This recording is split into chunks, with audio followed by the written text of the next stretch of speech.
Did you ever wish you could teleport out of the Hoover Dam? Time to meet Jamie Seitz, Communications Coordinator.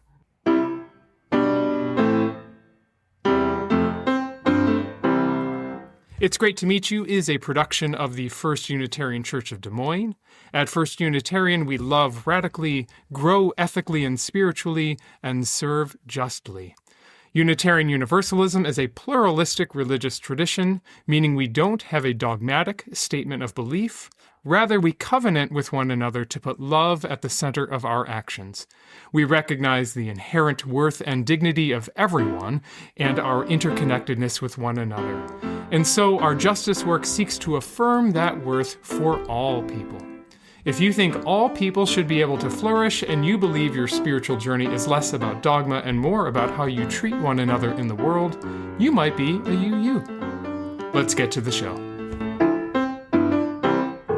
Welcome, everyone, and thank you for joining me on It's Great to Meet You, the show where we meet the good people of Des Moines out there doing the good work. I'm your host, the Reverend Steve Seek, and I serve as a minister at First Unitarian Church of Des Moines.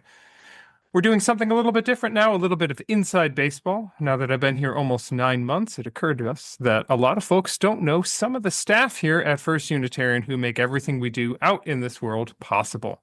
So today we're going to get to know Jamie Seitz, Communications Coordinator at First Unitarian. Now, Jamie, I'd say it's great to meet you, but I feel like we've already met a few times, so instead I'll say it's great to talk to you. You too. So, Jamie, tell us about your work. What does a communications coordinator do? Here at the church, I mainly take care of the intercom, which is our weekly communications and newsletter that goes out. So this highlights all of the events that are happening within the next 3 weeks. It also highlights any announcements like construction announcements or anything that's coming up that, people would need to know about or that would be helpful. And then it also has just some of our kind of monthly things. So we have an artist exhibition once a month that we highlight and just some kind of other things that we do. Anytime there is an event, I usually do some kind of poster notification, Facebook or social media posts for Hannah, who does our social media. So anything printed, I take care of ahead of time. And then every once in a while, there are some fun special projects. So if we do postcards that go out for groups that are meeting or an event that's happening, I help take care of those. What would be the difference between a normal week of work for you and a particularly busy week? What would that thorny week involve that the other weeks don't? If it's an easy week, it's really just kind of the intercom and the normal day-to-day stuff. But for example, we just got off of a relatively busy couple of weeks because we had a couple big things happening at the church at the same time. So we were wrapping up our stewardship campaign. We're doing some more capital campaign things, which required some printing. And then we just have a couple big spring events that are new. And so those things required a little bit of extra attention and because they don't happen very often. So in those situations, I might have, 3 or 4 extra projects happening or planned. And then every once in a while, I'll get a fun surprise in my email while I'm out, letting me know that there's one more thing that just popped up. Can I take care of it? So usually those aren't like terribly thorny weeks because that's the kind of work that I really enjoy doing. It's a lot more creative, but it just makes for a hectic week because I'm not necessarily in the office all week. I've been surprised at how much graphic design work comes onto your desk on a given week. So even getting used to, in this church system, the order of service or bulletin every Sunday has, a graphically designed cover that's not just the title of the service, but also a curated image or images. I enjoy those conversations, what we have when I go, well, I'm kind of preaching about this super abstract theological concept. Can you make a picture of a... Yeah, my favorites are like, I want like a Buddha in a tree holding a sucker or a lollipop, but not that. And also maybe like those are my favorites to try to like, how about this? Or no, that's not at all where it was going. That's kind of my favorite. Yeah. And then even, when there's an event in the public where, a social justice group wants a handout or something, even those get graphically designed so that they're all professionally made, professionally designed, and has a sort of continuous look. I hope so. Again, that is not necessarily my background, but it is something that I like to play with. And it's been fun. So yeah, when I get those fun projects that I get to have a little bit of creative liberty with, like those are always a fun time. Now, I know this answer, but I want for you to share about it. What is your main line of work? What is your background in? So my main line of work, I am a freelance writer and an author, and then I also do freelance communications work for other small clients. So about half my time I'm here at the Unitarian Church, and then half my time is split between several other clients, small business clients that I have, and then I write young adult and middle grade fiction. And then I also am a garden columnist. So I have a monthly column in a magazine called Garden Gate. So I have very bizarre, an interesting array of work that I do all week long. But what I notice here is that you're able to make a good word count blurb for something that's accessible, interesting. There's no wasted words. It tells everybody what they need to know without. Sometimes in Unitarianism, we like a lot of words. True. And that has kind of been the thing that I've been able to do over the years of working for small businesses is like trying to hone in on exactly what your voice is so that nobody knows that you're not writing it, but somebody behind the scenes is writing it for your whole business, but it still sounds like the voice of the business. So Ooh, I like ghostwriting. Yeah. that here. Yeah. Yeah. So Now, I what's would up? never want to ghostwrite a whole book. Yeah. That feels like a waste of time because I'd rather put my name on it. But yeah, blurbs I can do. What's something that people think you do, but that's not your job? That is a tricky one. Well, sometimes people think that I'm Hannah, which is always my favorite story to tell because Hannah and I have about a 25-year age gap. And so, on the rare occasion that somebody thinks that I'm Hannah, it makes me very happy because Hannah is in her mid 20s and I am not. And so that part's fun. And Hannah and I do a similar job. She takes care of all of the social media, and I do help with that with graphics. So maybe they think I might do all the social media, but I do not. And then I think maybe the thing more that it's not my job, but it's maybe how the job works is that I'll get, a last minute request to put something in the intercom, like, oh, just pop this in. And it's not really just like a pop this in. It's a little more than that. So if you give it to me a couple hours, I can maybe make it happen. But if you give it to me 15 minutes before it's scheduled to go, like that might be a impossibility. Till next week. Yeah. Yeah. What is something that you do that people don't realize is your job? Again, it might just be the more like the design aspect of it. I think groups and people in the church are realizing that maybe that is a capability that we have in the office that I can do.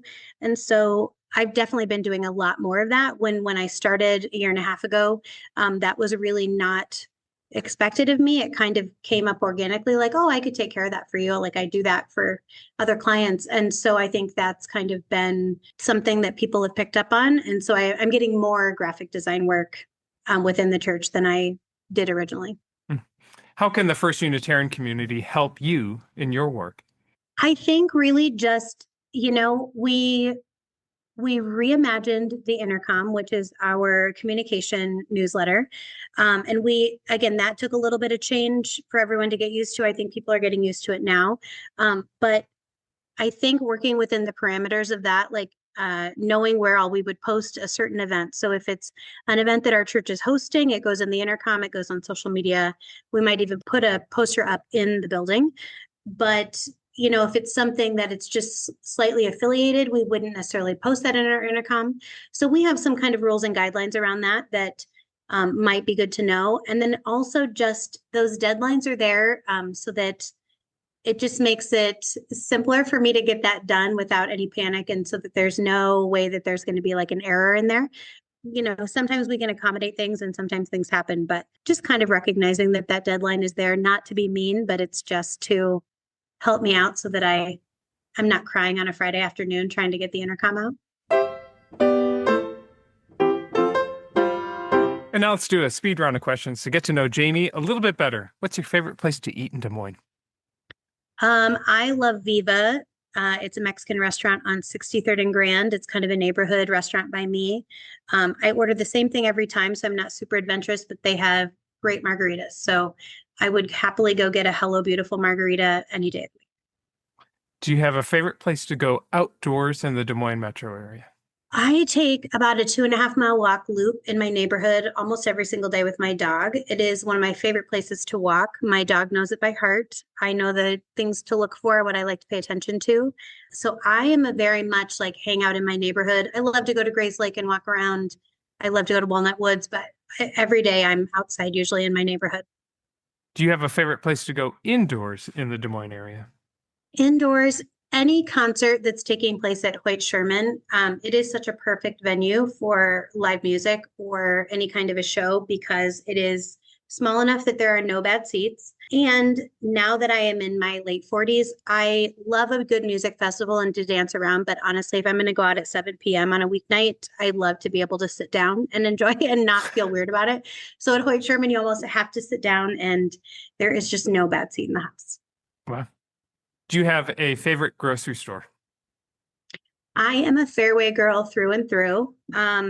I love to go to Fairway. I will tell the story. I've told it 100 times before.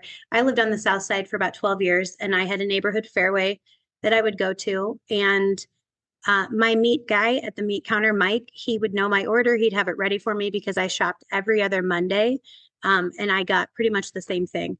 He was deployed and moved away, and I got a different guy. Fine, no big deal. We actually moved to the West Side. They opened a new Fairway 15 years later.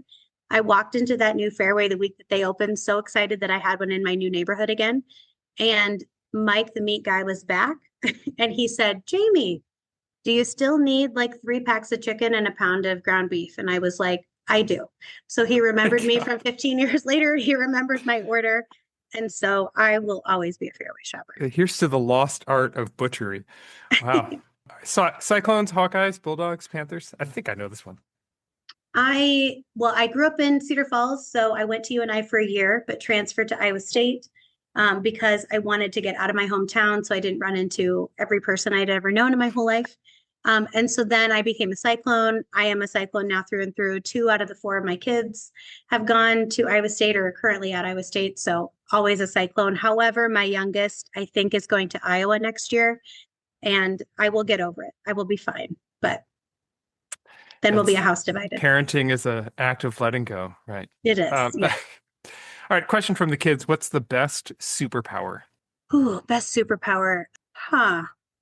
Oh, that is tough. Okay. I feel like I love to be efficient. I love that. So I feel like if I could cut out like the drive time around town, like for when I have to go to West Des Moines, which I rarely go there because I don't like the drive just to Des Moines or West Des Moines. It feels like going to Omaha.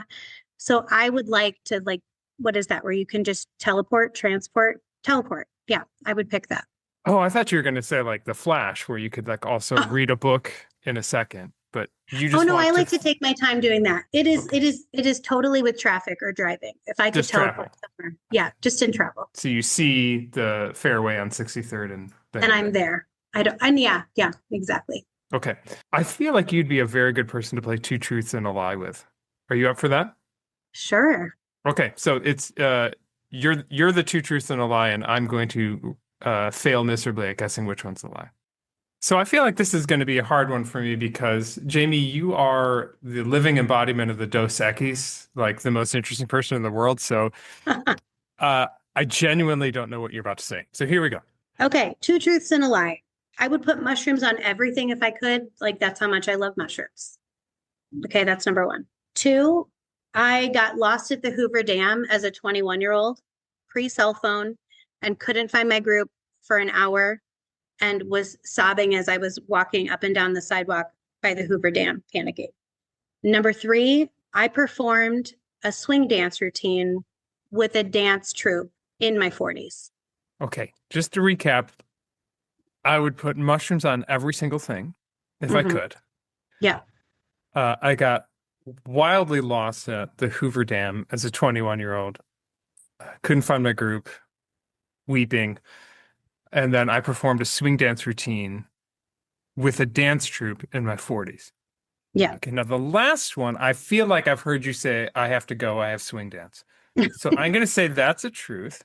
I hope I'm not offending 21-year-old Jamie when I say I don't think one gets lost at the Hoover Dam because there's a pretty clear orientation toward, wait, this must be east because there's water and this can't be, or whatever it is.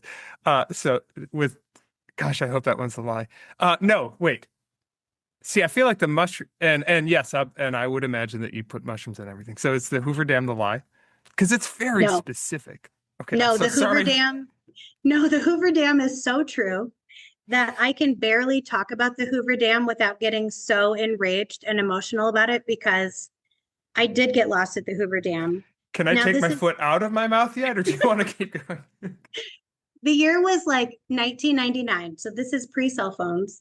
We were driving into the Hoover Dam, and I don't know if it is the way it is now, but you used to have to drive all the way through the Hoover Dam to the parking lot at the end. And we'd been driving from Vegas, and I had to go to the Whoa. bathroom so bad. And so I saw a restroom, and we were crawling through traffic. It was so slow. So I was like, I'm going to jump out and go to the bathroom. Like, I can't hold it. I jump out of the car. I go to the bathroom. I'm thinking if we get too far, my then boyfriend, now husband, would wait for me or jump out as well and find me. He did not think about doing that. I walked out of the bathroom, panicked. The traffic had sped up. I didn't know that there was just one parking lot at the end because I was a 21-year-old baby and I didn't know this. And so I am just walking down the sidewalk, getting more and more afraid that I am lost forever at the Hoover Dam and I will have to live here now. And I was also simultaneously so angry with my partner that he did not jump out to save me. And so we spent the last 3 days of our Vegas vacation not speaking to each other. And for about 10 years, I couldn't even talk about the Hoover Dam. I think now, 30 years later, I'm probably ready to go back and revisit it again. But no, I did get lost and so panicked at the Hoover Dam. And I imagine that becomes like a shorthand of like, are you like, listen, I'm going to drop the car off, but are you going to Hoover Dam me here? Yes. Oh my God. Like, or how mad are you? Are we a Hoover Dam situation level of mad or just a little bit? But I'm so the sorry truth that is, happened. Yeah. yeah, I, it's funny now. It wasn't yeah. then. I have gotten But lost many times at that age in Chicago where the streets are a grid and the yeah, lake is east. yeah, but Ugh. everything is tall and it's overwhelming. And again, I think mostly I just straight up panicked. But the Yeah. lie is, in fact, that I hate mushrooms with a passion. Oh, okay. I won't eat them at all. Never. Okay.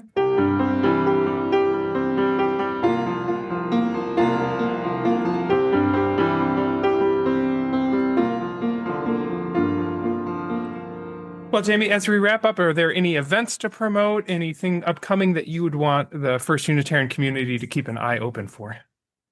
We have some big fun things happening that are a little bit newer. Pups is a group here at our church that is putting on a maypole celebration, and they're celebrating National Labyrinth Day on May 2nd. So that is coming through the intercom this week. And then the food fair celebration is also happening this weekend, which is a big thing. And the staff has a fun event that you can bid on. So you can come have hors d'oeuvres and play yard games with the garden or with the staff in my backyard garden. So that's something fun that's coming. Otherwise, it's just springtime. So we're ready to be outside and it's sunny. So honestly, like, this is my favorite time of year.